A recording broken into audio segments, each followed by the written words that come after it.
Derrida's work Writing and Difference is a collection of essays that interrogates the foundations of language, writing, and meaning. Through his analysis of philosophy, literature, and psychoanalysis, Derrida challenges established ideas of presence, identity, and authority.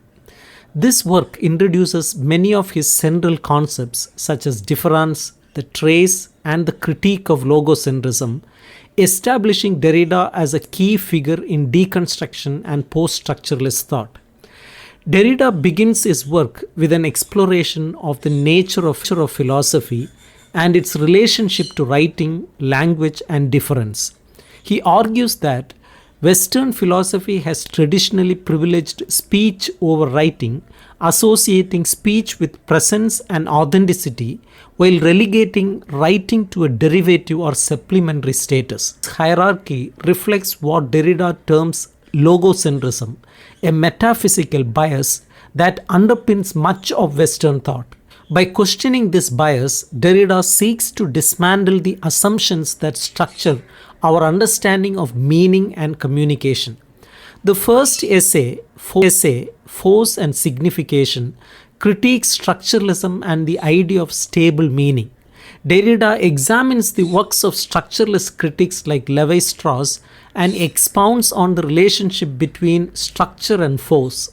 He asserts that meaning arises not from fixed structures but from the play of forces within a system. This play disrupts the stability of structures, revealing that meaning is never fully present or self-contained. Instead, it is constituted by differences and deferrals, a concept central to Derrida's philosophy. In his essay Cogito and History of Madness, Derrida engages with Michel Foucault's History of Madness. While Foucault argues that reason's dominance in Western thought is marked by its exclusion of madness, Derrida questions the grounds on which such an exclusion is established. He examines Descartes' Meditations, suggesting that reason cannot entirely exclude madness without presupposing a prior unity of thought and being. Derrida highlights the interdependence of reason and madness, challenging Foucault's historical narrative. The essay Edmund Jabez and the Question of the Book reflects Derrida's engagement with literature and Jewish philosophy. Here he analyzes the works of poet Edmund Jabez, focusing on the concept of the book as a site of infinite questioning and fragmentation. For Derrida, the book embodies the interplay of presence and absence, writing and erasure that characterizes language itself. Jabez's fragmented self-reflexive texts exemplify the way writing undermines its own authority, opening up a space for difference. In Violence and Metaphysics, Derrida turns to Emmanuel Levinas's philosophy of ethics and alterity.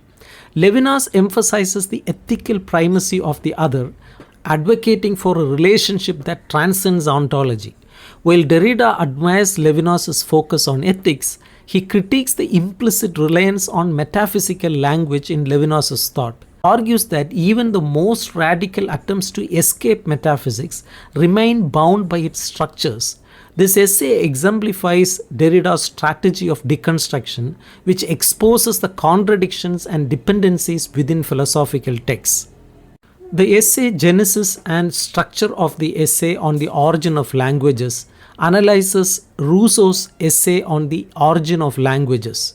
Rousseau contrasts speech as natural and primary with writing as artificial and secondary. Derrida deconstructs this binary, showing that Rousseau's text relies on the very supplementarity it seeks to deny. Writing, far from being a mere supplement to speech, is intrinsic to the constitution of language and meaning. This insight lays the groundwork for Derrida's broader critique of logocentrism. Freud and the Scene of Writing delves into psychoanalysis, exploring Freud's model of the psyche as a system of traces and inscriptions. Derrida compares Freud's conception of memory to writing, emphasizing the temporal and differential nature of psychic processes.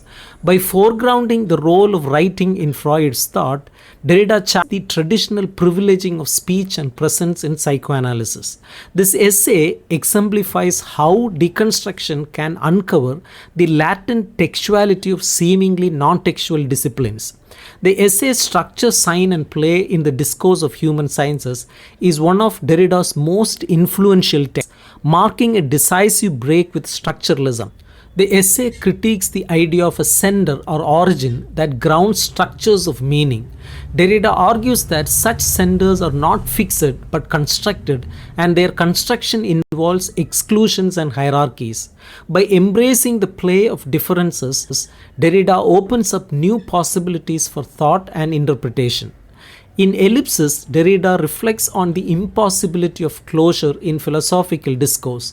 He examines the elliptical nature of language, which always points beyond itself and resists totalization. This essay reinforces Derrida's emphasis on the openness and undecidability of meaning, challenging the quest for definitive answers or foundations.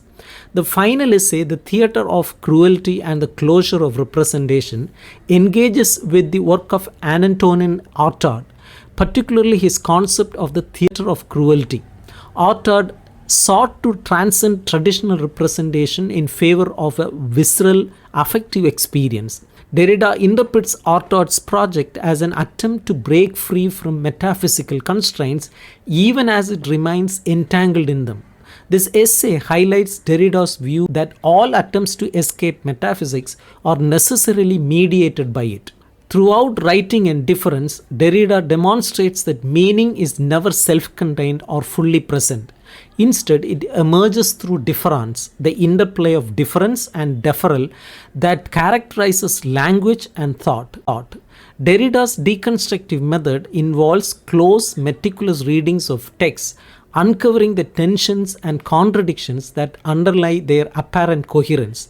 By doing so, he reveals the contingency and constructedness of philosophical and literary concepts, challenging readers to rethink assumptions about meaning, identity, and authority.